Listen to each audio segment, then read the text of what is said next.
A origem do diabo. A figura do diabo, como a conhecemos hoje, não surgiu pronta, nem única, nem imutável. Ela é o resultado de um longo processo histórico, no qual religião, política, mitologia e controle social se misturam ao longo de milênios. A imagem clássica, chifres, corpo híbrido, aparência monstruosa, não está na Bíblia original. Pelo contrário, grande parte desses elementos vem de deuses antigos ligados à natureza, posteriormente demonizados. Para entender isso, é preciso voltar no tempo e seguir o caminho dessa figura passo a passo. O diabo no início, uma função, não um inimigo. Na Bíblia hebraica, o termo Satã não designa um ser maligno absoluto. A palavra significa simplesmente adversário, opositor ou acusador. O personagem conhecido como a Satã aparece como um agente do próprio Deus, encarregado de testar os humanos. Ele não age por rebeldia, mas por autorização divina. O exemplo mais claro está no livro de Jó, onde Satanás questiona a fidelidade do homem e recebe permissão para prová-la. Nesse período, não existe inferno governado por Satanás. Não há guerra cósmica entre bem e mal. Não há descrição física do diabo. Ele não é um personagem independente, mas uma função dentro da ordem divina. 2. A influência persa, o mal como força oposta.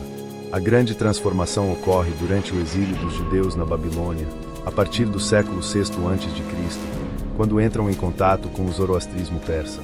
Essa religião apresenta uma visão radicalmente nova, o universo como um campo de batalha cósmico. De um lado, a Ahura Mazda, o princípio do bem, do outro, Angra Mainyu, o princípio do mal. Esse dualismo absoluto começa a influenciar profundamente o pensamento judaico tardio. O adversário deixa de ser apenas um acusador e passa a ser visto como uma força rebelde, oposta a Deus. Aqui nasce a semente do inimigo cósmico. 3. Cristianismo primitivo. O diabo ganha identidade. No cristianismo primitivo, essa ideia se consolida. Satanás passa a ser interpretado como um anjo caído, símbolo da tentação, do pecado e da desordem, inimigo direto de Deus e da humanidade. No entanto, um ponto importante permanece. A Bíblia ainda não descreve a aparência do diabo. Não há referência clara a chifres, rabo, pele vermelha, corpo monstruoso. Tudo isso surge depois, fora do texto bíblico.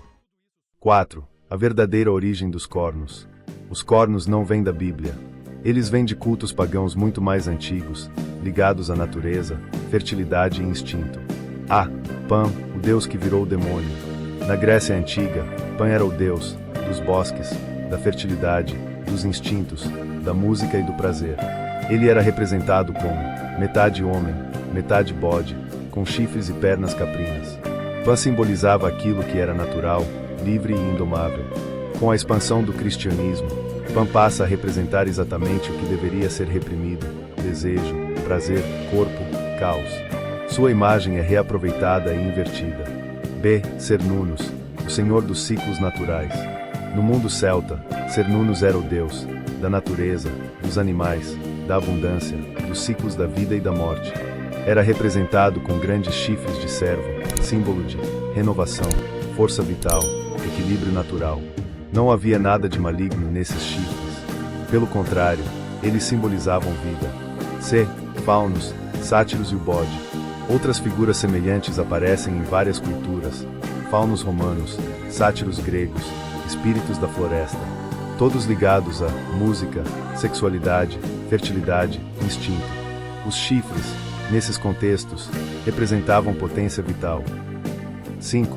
A demonização do bode. O bode sempre teve uma simbologia ambígua. No judaísmo, o bode expiatório carregava simbolicamente os pecados do povo, era enviado ao deserto, para longe da comunidade. No cristianismo medieval, o bode passa a simbolizar a carne, o desejo, o pecado. Essa associação reforça a ligação entre bode, instinto, pecado, diabo. 6. Idade Média, a imagem definitiva. É na Idade Média que ocorre a fusão final. A Igreja combina o Satanás cristão, anjo caído, com a aparência de Pan, sátiros e bodes, adiciona elementos do Apocalipse, como dragões.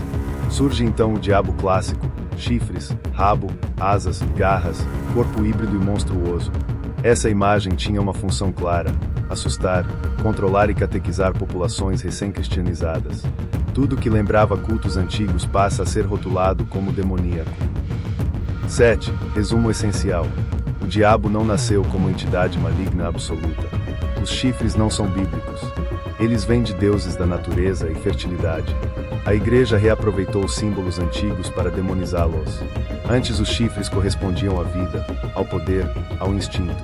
Depois passou a ser relacionado ao pecado, ao mal, à tentação. 8. Leitura simbólica moderna.